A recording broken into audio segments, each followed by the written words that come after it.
Happy Wednesday, everybody. I'm headed over to a movie theater in Orlando to go see a preview of Expendables 3. We got some preview passes from Lionsgate, and we get to see the movie. Today's Wednesday. I think it comes out Friday, but they have the usual Thursday night type release. But they have it open for folks to go see tonight, as courtesy of the distribution house. So I am pretty excited. I love the first two Expendable movies, so I'm anxious to see what they have in store for us in Expendables 3. The chopper indeed. We just saw Expendables 3 with Orlando's own Wesley Snipes. How do we like it? Check it out. Okay, so I think that there's two types of people that are interested in movies that potentially would go see the Expendables. Those that grew up on the movies that Stallone and Schwarzenegger and Bruce Willis and those guys kind of made, where you have the ability of suspending disbelief a lot in order to buy into what's going on the screen. And then those that can't get into the movies because they either didn't grow up on this type of film, or they just think it's utterly ridiculous, and they don't get the whole fun ride that is these types of movies. So that said, there's already been two successful movies in this franchise, and the first one I thoroughly loved. The first time that we saw it, I think we watched it back to back to back. The second movie I thought was good. I don't think it was nearly as good as the first one. The first one I would have given 4 out of 5 stars. The second one probably 2.5, 3 out of 5 stars. This third movie, I'm going to ask Mary how she liked the first. No. I liked all three the same. I liked all three the same. All three the same? Yes. Okay, so what do we give this movie out of 5? 4. 4? Sure. 4.5. Yeah. If you were following along on the Ninja Turtles review, that's the Mary scale.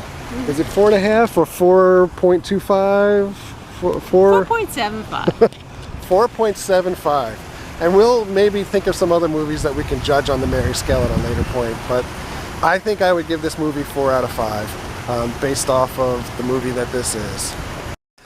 Alright, we're back home, and just to finish off with the review and give you a little bit more details, anything from this point forward, I'm going to try not to get into spoilers, but I can't guarantee things, so if you are nervous about spoilers, as if they may impact your ability to enjoy this movie, because I think you kind of know what you're getting into when you go to see it to begin with. But if you don't want to hear anything that potentially may spoil your enjoyment of the film, I'd say stop the vlog now, and at least take away from the fact that I think the movie is at least about 4 out of 5 stars, and on par with at least the first movie in the series.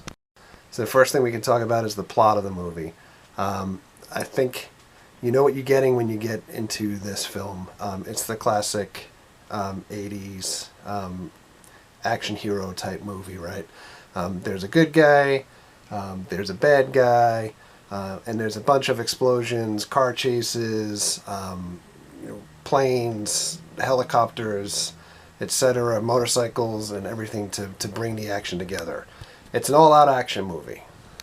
The movie runs about 2 hours, and for a while I thought I was going to complain that it was lagging a little bit, but after watching the entire film, I think that most of the parts that I would have cut out in the middle, I would have kept in.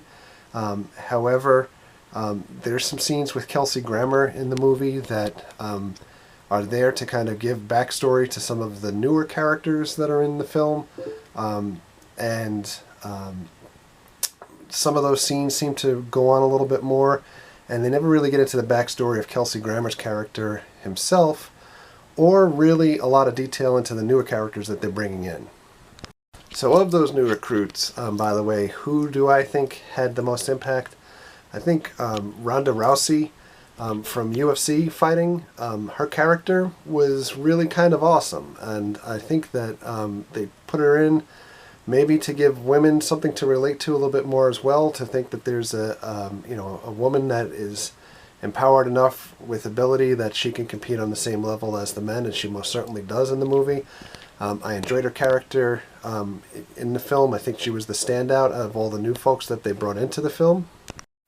The other folks that they brought into the film, they all have their own moments a little bit, but for me, I think they focused a lot on the new characters, quite a bit in the middle. That's where I thought that the film lagged a little bit. But you're there because you are kind of waxing nostalgic, right? You want to see the Stallones, the Schwarzeneggers, Randy Couture and Jason Statham. I mean, certainly Statham, as far as my wife goes, Mary, and she is backing out of wanting to talk more about the film, but maybe if she comes back in, we'll get her to talk a little bit more about Statham. But, those are the characters that you're paying to see, and not so much the newer guys that they're bringing in. Although you can kind of see where maybe they're trying to hand the torch off to maybe keep the franchise going with some other faces that are not necessarily the classic heroes, which is, I think, what the selling point is for the Expendables. So I'm not really quite sure why they thought, that the need or kind of thought that maybe they'd be able to bridge the gap with some of the newer folks that are in the film. The one thing I really enjoyed about the movie is that there's a lot of comedic interactions with the characters that break up the action. So I think, if you go back to Guardians of the Galaxy, I think one of the reasons why that film worked as well as it did is because of all the comedic dialogue that takes place, and that's very prevalent in this film as well. So let's talk about some of the characters. When we get into Sylvester Stallone, I don't think that there's any end in sight for Stallone making these types of films. I think as much as he ages, his target audience is aging as well. And I think as much as we're aging along with him, we're wearing our rose-colored glasses as we see the films that he's making and continue to keep seeing him at the age that he was when he was making films like Rambo, etc. However, on a side note, if for the folks that are looking at this without their rose-colored glasses and they're thinking that Stallone aged a bunch, I was a little bit shocked to see just how badly Jet Li is aging. He certainly, out of the core group of folks that make up the Expendables, certainly seems to have aged the worst over the last two films into this film. He is looking his age. And Wesley Snipes is in this film. I know we talked about that before, and I think the thing that's cool for folks that live in Orlando is that we recognize him as one of our own hometown folks. I think the beginning of Wesley Snipes' backstory is really ironic, and you'll need to see the film to understand what I'm saying there. However, it does pay off in one of the best comedic moments in the film, I thought. I don't think Wesley Snipes' character necessarily stood out amongst the rest of his co-stars, but it was nice to see him kind of assimilate with the rest of the folks that make up the Expendables. Now we get to Schwarzenegger. I think he looked a lot better in this film than he did in the last film. I'm not quite sure what type of plastic surgery Arnold may have had over the years, but he looks really kind of good. And though his action is a little bit limited in the film, I think what he does do pays off in great dividends for the movie itself. Scene stealer of the film, I think, is Antonio Banderas. His character was really witty. The comedic foil for most of the action that's going on in the film belongs to Banderas. And I think his character is very endearing to folks watching the film. Without giving away too many spoilers, I think that the audience is really going to warm to his character. And he, for as much as we've seen him in other films, I think that he's going to win over audiences with his performance in this movie. Now let's talk about Mel Gibson, right? There couldn't be more of a polarizing figure that would be included in these films based off of some of the interesting history that Mel Gibson has had over the last decade or so. But his acting in this film I thought was fantastic. He plays an excellent villain, and he came off really, really well, and genuinely made me hate the character that he was portraying. I think that both his dialogue and his acting and acting ability kind of brought me back to when he did the first Lethal Weapon films, and I was really pleasantly surprised. Now, of course, the last of the characters that I want to talk about is the one that I think most fanboys are interested in at this point, in light of the new Star Wars movies being filmed with Harrison Ford being in it. And how did he look? And to be completely honest, here he looks old. Harrison Ford is, I think, about 71 years old at this point, and he looks his age in all reality in the film.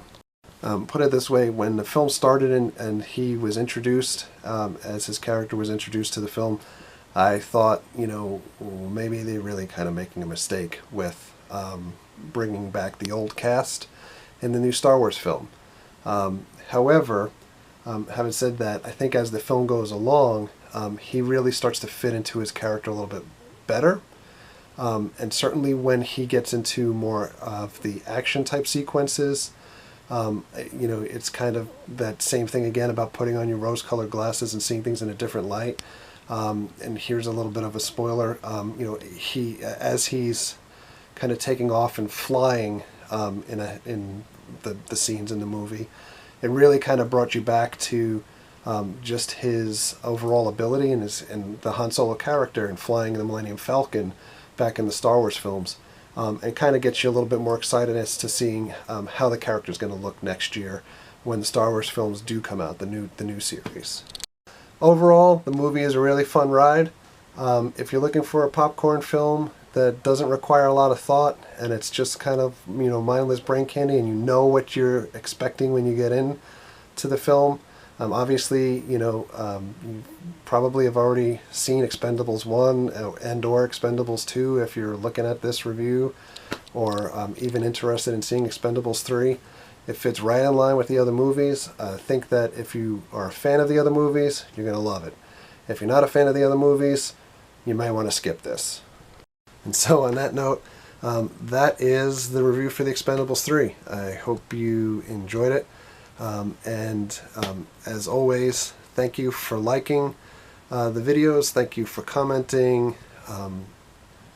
Thank you for subscribing.